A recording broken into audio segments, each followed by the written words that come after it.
Hello everyone and welcome to another video. The year is 2023. Doctor Who is celebrating its 60th anniversary. While there isn't a full series during this year, the show does get some specials towards the end of the year, most of which are to celebrate this anniversary, with David Tennant returning to the show as the new 14th incarnation of the Doctor, with Catherine Tate returning alongside him as Donna Noble. The year then ends with the introduction of a completely new 15th Doctor, played by Unshuti Gatwa, with the return of the show's Christmas specials. But what if things had gone differently? What if, in an alternate timeline, it had been the 13th Doctor that had led the 60th instead of the 14th? What if Jodie Whittaker had stayed for the 60th specials?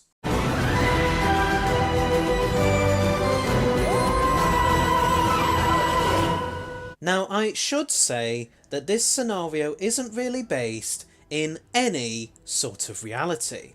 It's merely continuing my series of what if scenarios, imagining each Doctor staying on for another year or so. I also have many of you to thank for this idea, as this has been one of the most requested scenarios. I know you've been waiting a long time for this one, and I hope it's worth the wait for you all. So how would this scenario come about? Well, Jodie would still have made her 3-series and out pact with Chris Chibnall, but perhaps Russell would convince Jodie to stay on, so that he wouldn't have to try and introduce a new Doctor during an anniversary year. This was most likely one of the reasons why he decided to bring David Tennant back for the 60th specials, rather than start off with Unshuti. And there was also Unshuti's busy schedule at the time to take into account, of course. Russell would reason that he felt like 13's story wasn't done just yet, especially in regards to how she tries to emotionally deal with everything that she's gone through. Seeing Gallifrey get destroyed again, the Timeless Child revelation, the Flux wiping out half of the universe, as well as undergoing a forced regeneration at the hands of the Master. There is one slight issue with Jodie staying on for the 60th, and that is that Jodie Whittaker was actually pregnant at the time the 60th anniversary specials were filmed.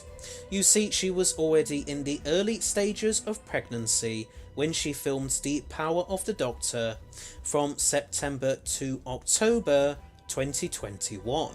Meaning that she would be at least pretty heavily pregnant by the time filming on the 60th special started in May 2022.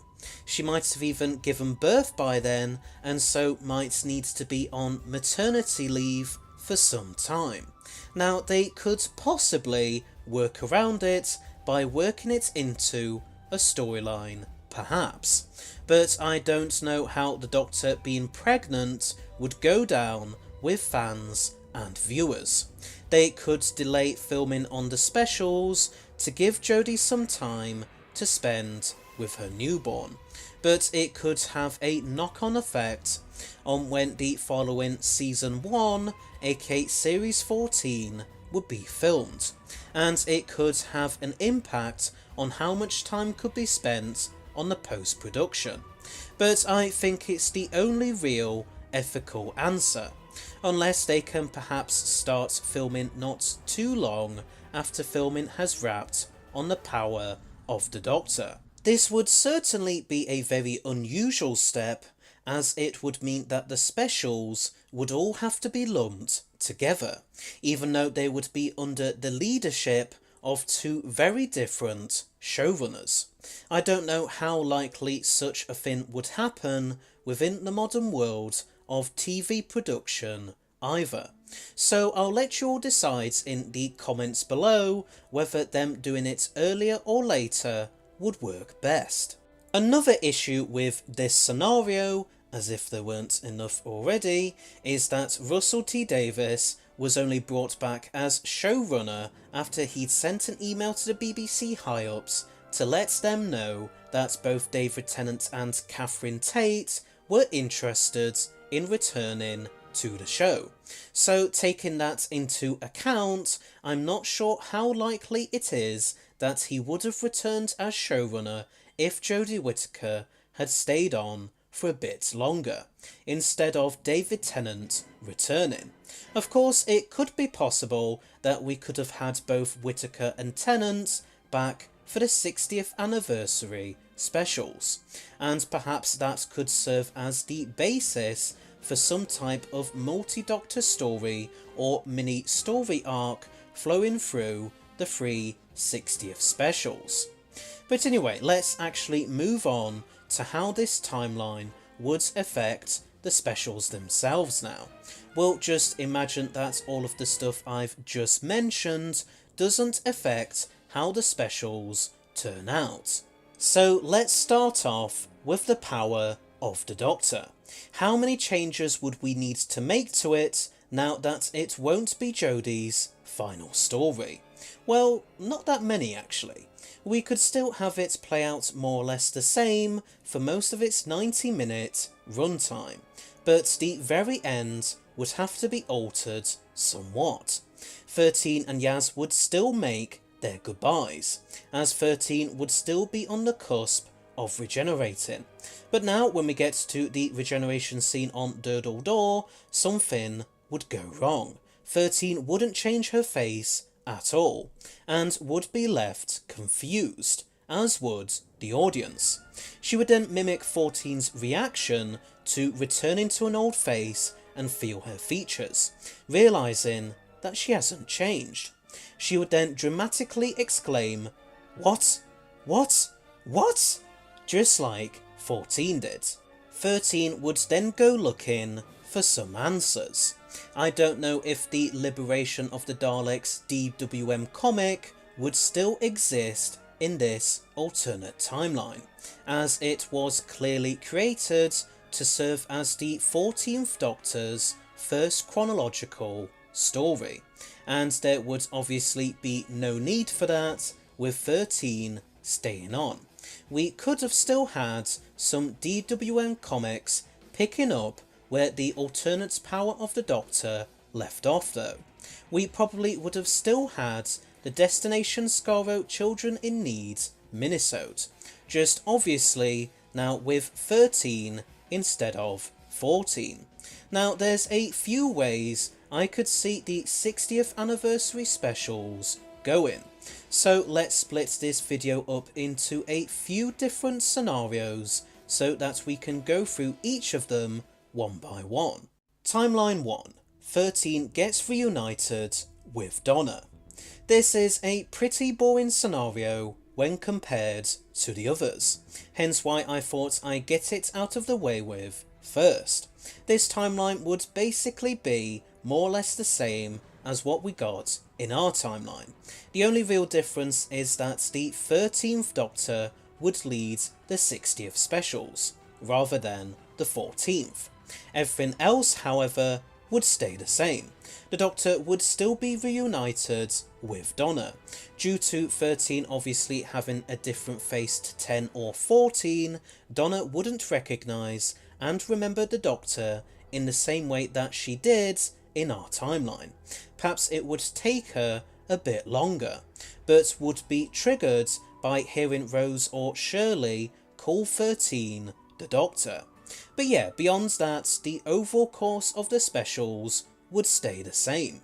Perhaps, depending on when exactly this timeline specials would be filmed, Jodie would still bigenerate into Unshuti Gatwa, and then 13 would put her feet up and spend some time with Donna and her family, just like 14 did. The whole theme of the Doctor staggering along and running merely on fumes throughout the specials might work a bit better with 13, as she would be an already established incarnation who had gone through a lot during her now 6-year tenure, as opposed to 14, who's supposed to still be a few hours or days old. But yeah, there just isn't much else to say with this timeline. I would just be playing it far too safe and not being imaginative enough if I'd decided to go with just this. So here's some other, more interesting options. Timeline 2. 13 and Yaz are reunited. Instead of Donna being the companion for the 60th specials, how about Yaz? This timeline would basically see the continuation of the Phasmin story arc. We might have to rewrite the ending of The Power of the Doctor a bit more so that 13 and Yaz don't say goodbye to each other. Or we could just keep it as it is anyway and merely have them reunite somehow during the course of this timeline's Star Beast. Regardless, Russell would structure this timeline specials to centre on 13 and Yaz being essentially on borrowed time. 13's body would still be in the process of regenerating, but would be either slowed down or halted partway through, leaving 13 feeling pretty lightheaded. If Yaz is still there with her at the end of this timeline's Power of the Doctor, then I could imagine she helps 13 get back into the TARDIS after she nearly collapses from exhaustion. If not, 13 would manage to last long enough for her to land the TARDIS at the beginning of the alternate Star Beast. She then staggers out into the alleyway and falls to the floor unconscious. Rose and Donna would find her unconscious body and take 13 to the local hospital. While she's there recovering, Yaz would infiltrate the hospital and pose as the Doctor's nurse. It would be revealed that she was now working for UNIT and had been sent to the hospital after she and Kate Stewart had heard reports of a female patient with 2 hearts being admitted to there. Either way, Yaz would nurse 13 back to relatively good enough health, and we would then continue with the Star Beast story from there. The Meep spaceship would still crash to Earth. Rose would still discover the Meep after she'd nipped back home with her mum to put her boxes of stuff for her soft toys in her shed.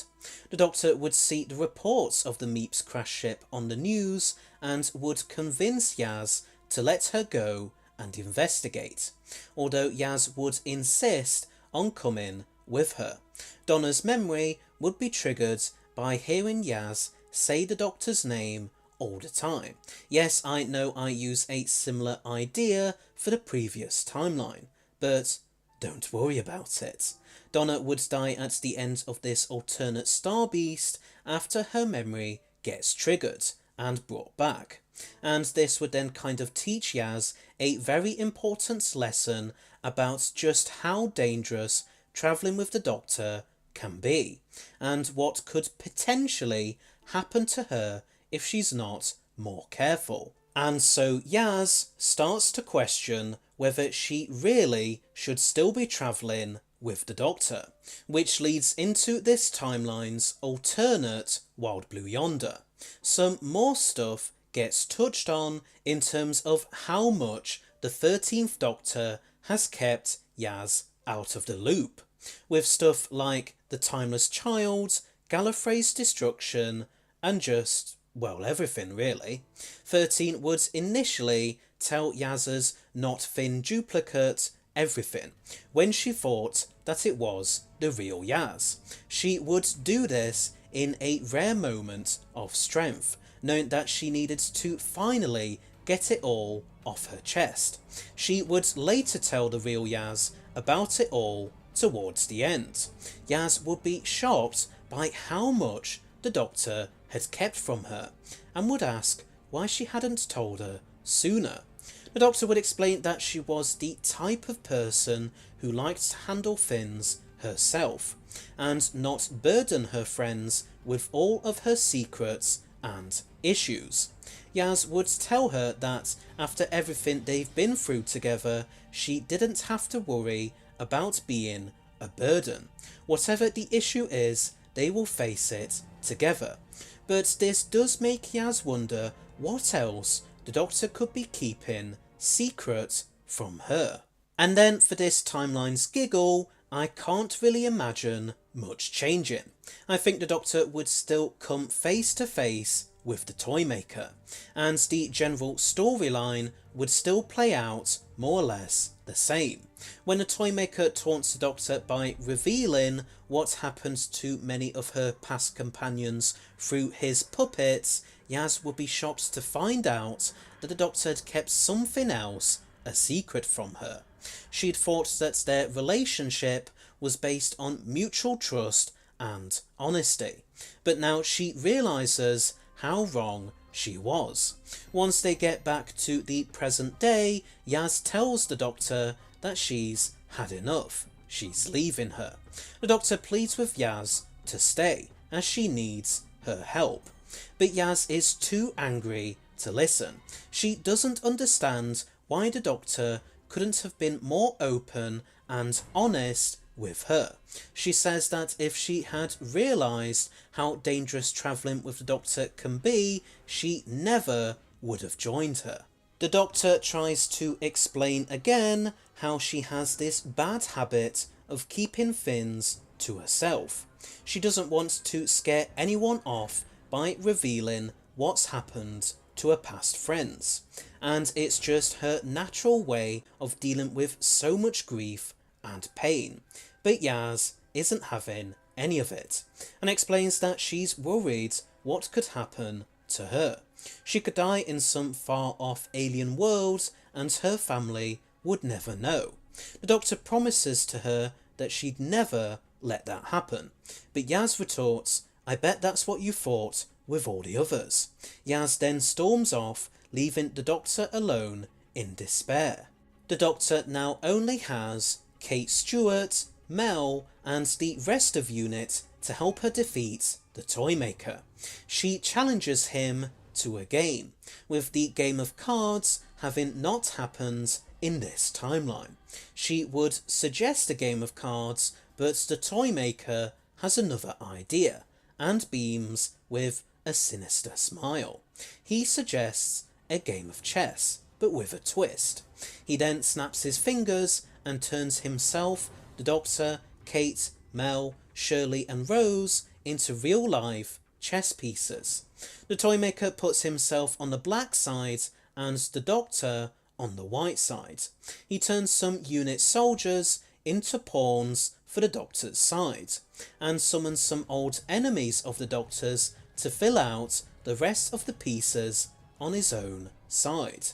These include Daleks, Cybermen, Sontarans, Sea Devils, Ice Warriors, Weeping Angels, and Saturdahawan's incarnation of the Master. Yaz would also be summoned to the Doctor's side. The Doctor would be glad to see Yaz again, but Yaz would be a lot more reserved, and make it clear that once she'd helped the Doctor defeat the Toymaker, she wanted nothing more to do with her. The Doctor said that she understood, and they would begin their game against the Toymaker. I decided not to go with the game of catch for this timeline, as I don't think it would work if the bi-generation hadn't happened. After a lot of close calls, the Toymaker would obviously be defeated, and still imprisoned in his box. But before he is, he would reveal that he had manipulated events to ensure that Yaz would leave the Doctor, as he saw how loyal the Doctor's companions could be, and wanted to break that, so as to break the Doctor's spirits in revenge for when the Doctor destroyed his previous domain, and defeated him in a Celestial Toymaker story. The Toymaker then says that he also took advantage of the Master force regenerating the Doctor into himself, and made her keep her face. He knew this would make her weaker and easier to defeat, as the regeneration energy would be constantly trying to make her change, but to no effect. Once the toy maker is defeated, the Doctor feels the energy starting to kick in again, and makes her farewells to Kate and Mel, before apologising to Yaz. She admits that she shouldn't have kept Yaz in the dark about so much. She should have confided in her more, especially given how long they've known each other. Yaz softens and is happy to hear the Doctor's apology, and admits that she should have been more understanding. The Doctor then takes Yaz on one last trip. This would be the same as their ice cream moment at the end of The Power of the Doctor.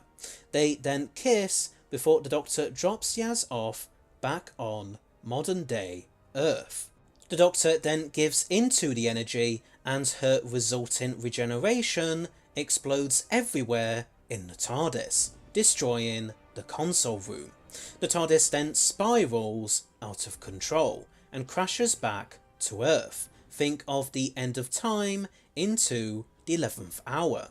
Jodie regenerates into Unshuti, who is now obviously 14, and then maybe the TARDIS crashes all the way to Ruby Road in 2004 or wherever.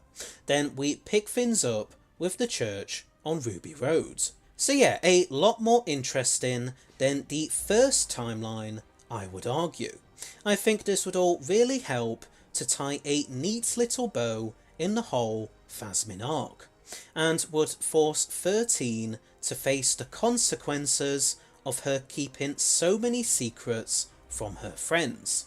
But I do have one more timeline in mind, and that is Timeline 3. 13 travels with both Donna and Yaz. You could argue that this third timeline would be a slight mix of the previous two. Instead of just having 13 travel with either Yaz or Donna, why not have her travel with both? And since I mainly explored the idea that Yaz still leaves the Doctor in the previous timeline, how about I focus on the idea that she sticks around at the end of The Power of the Doctor for this one. So 13's regeneration would still go wrong. She'd still find herself with the same face. Yaz would help the Doctor get back into the TARDIS after she almost collapses from exhaustion, due to the regeneration energy still trying to begin the process inside her body. Yaz would pilot the TARDIS to their next destination, intending for it to be some kind of hospital that could possibly try and cure the Doctor's condition. But the TARDIS would land in modern day London instead, right next to where Donna and her daughter Rose are, and then 13 would collapse when she and Yaz run into them, leading Donna to offer to take her to a hospital. But Yaz says that isn't a good idea, and asks if it would be okay to take the Doctor to Donna's house instead, which Donna reluctantly agrees to. She doesn't remember who the Doctor is yet at this point, of course. The Doctor would then spend some time lying down on the sofa in Donna's living room, whilst Donna asks Yaz some questions. Sylvia comes in and asks what is going on. Yaz introduces herself and the Doctor, which causes Sylvia to react a little bit, but in so a way that Yaz notices but Donna doesn't. Yaz frowns at Sylvia and is about to ask her if she knows the Doctor, when Sylvia shushes her and tells her to come into the kitchen with her.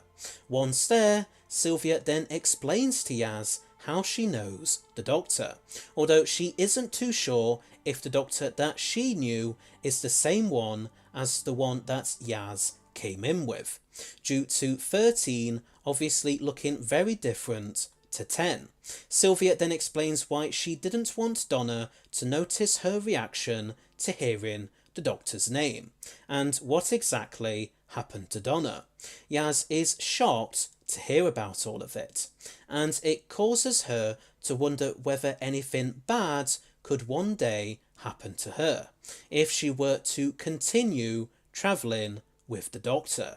13 would eventually come round, perhaps once again spurred into action after overhearing some news reports about the Meep's crashed spaceship, and the rest of the Star Beast would play out the same as it did in our timeline. Donna wouldn't die in this third scenario, and the whole meta-crisis situation would still be resolved by her daughter Rose inheriting some of it as well. Donna would then still want to go and see her granddad Wilf and ask the Doctor and Yaz to come along. They agree, and the three of them decide to do it in the TARDIS, which would then obviously still lead into Wild Blue Yonder. This could then be a chance for Yaz and Donna to get to know each other a bit more and compare notes a bit. Donna would confide in Yaz how much she struggled with the meta-crisis and how awful it was that she forgot everything about her best friend, the Doctor. But after seeing how Yaz reacts, Donna tries to reassure her by talking about all the wonderful things she did with the Doctor and how the Doctor still ultimately saved her. But Yaz would still ponder about her own future with the Doctor and whether she will suffer a similar fate to what Donna did, or something even worse. Things would then come to a head in this timeline's version of the Giggle. 13 and Yaz would still have their massive fallout after Yaz decides to pack it in with the Doctor, worrying that something bad is going to happen to her one day and that her family might never know what had happened to her. Once Yaz has stormed off, 13 and Donna are left to try and defeat the Toymaker. But for this third scenario, I would have the bi-generation still happen, with it still happening in the exact same way when the Toymaker fires his galvanic beam at the Doctor. 13 would bi-generate into Unshuti, and Yaz would run back up after she realises how her place is still at the Doctor's side. The two Doctors then still challenge the Toymaker to that strange game of catch, which the Toymaker still loses. Unshuti's 14th Doctor then uses the Toymaker's mallet to give himself and 13 their own TARDIS each, even though they're still the same TARDIS technically speaking, just from different points in its own timeline. 13 and Yaz then decide to settle down and chill out with both Donna's family and Yaz's. 13 is able to get the therapy and rest that 14, Donna and Yaz convinced her to undergo, and 13 and Yaz still have their kiss once they're left alone in 13's back garden. And then the show would continue with Unshuti's 14th Doctor meeting Ruby in the church on Ruby Road and travelling with her in the subsequent series. But those are just 3 scenarios that I came up with for this What If. I'm sure you will all have your own ideas of what could have happened, so please tell me them in the comments section below. I think it's pretty likely that if Jodie Whittaker stayed on for a bit longer, then so too would Mandip Gill. But since David Tennant wouldn't return to play the main Doctor for any of these 3 timelines, it might call into question whether Catherine Tate would have even returned, as the reason why both Tennant and Tate came back was because they both wanted to return to the show and do it together again. But yeah, so having Jodie Whittaker stay on for the 60th anniversary specials could have been really interesting, but as I touched on earlier, they would have had to film them at a different time, either back to back with the Power of the Doctor in late 2021, or wait until Jodie had recovered from giving birth in late 2022 or early 2023. Otherwise, it just wouldn't have been possible. But even then, the likelihood that Russell T Davies would have still returned as the showrunner and Catherine Tate would have still returned as Donna is a bit dubious. Russell has only returned after the BBC had asked him to, in response to him letting them know about David Tennant's and Catherine Tate's desire to return to the show. And would Catherine Tate still want to return without her friend David Tennant? I'm not too sure. But anyway, so there's my take on what if Jodie Whittaker had stayed for the 60th anniversary specials. But what did you think? Did you like my take on it or not? And would you have done anything differently? Please let me know in the comments section below. Anyway, so thanks for watching. I hope you liked it. Please don't forget to press that subscribe button below, as well as press the bell icon at the side of it, so that you'll stay notified of when all my new videos come out. This channel currently has 2,215 subscribers as of time of writing and recording this video. But if we can get to 2,500 by the end of this year, then I will do a Q&A where you can ask me whatever questions you want. Just keep them polite, please. Also, please rate and comment below your thoughts on all of this. And please feel free to donate to my Ko-fi page, link in the description, or send me a YouTube super thanks below, if you want to, of course. And I shall see you all in another video. And you can now join a What If Discord server where you can talk about not just your own suggestions for what if scenarios, but also anything else Doctor Who related. You can find a link to it in a pinned comment below, but only join if you want to. Please don't feel like you have to. So until next time, bye bye.